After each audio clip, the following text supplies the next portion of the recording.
ಬಿಸಿಲೆಘಾಟ್ನಲ್ಲಿ ಇಂದು ಸಂಭವಿಸಿದ ಮದುವೆ ತಂಡದ ಬಸ್ ಅಪಘಾತದಲ್ಲಿ ಸುಮಾರು 20ಕ್ಕೂ ಅಧಿಕ ಪ್ರಯಾಣಿಕರು ಗಾಯಗೊಂಡಿದ್ದು ಹಲವರನ್ನ ವಿವಿಧ ಆಸ್ಪತ್ರೆಗೆ ಸಾಗಿಸಲಾಗಿದೆ. ಪುತ್ತೂರು ಆಸ್ಪತ್ರೆಗೆ ದಾಖಲಾಗಿದ್ದ ತೀವ್ರ ಗಾಯಗೊಂಡಿರುವಂತಹ ಮಹಿಳೆಯನ್ನ ಮಂಗಳೂರು ಆಸ್ಪತ್ರೆಗೆ ತುರ್ತು ಸಾಗಿಸುವ ಮಧ್ಯೆ ಬಂಟ್ವಾಳದ ಬಿಸಿ ರೋಡ್ ಬಳಿ ಸ್ಕೂಟರ್ ಸವಾರನೊಬ್ಬ ಆಂಬ್ಯುಲೆನ್ಸ್ಗೆ ದಾರಿ ಮಾಡಿಕೊಡದೆ ಸುಮಾರು 4 ಕಿಲೋಮೀಟರ್ ಸತಾಯಿಸಿದ್ದಾನೆ.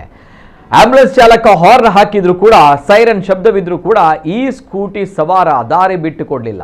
ಸ್ಕೂಟಿ ಸವಾರನ ಈ ಹುಚ್ಚಾಟವನ್ನ ಆಂಬ್ಯುಲೆನ್ಸ್ ಸಹ ಚಾಲಕ ಕಾರ್ತಿಕ್ ಮೊಬೈಲ್ನಲ್ಲಿ ಸೆರೆ ಹಿಡಿದಿದ್ದು ದೂರು ನೀಡಲು ನಿರ್ಧರಿಸಿದ್ದಾರೆ.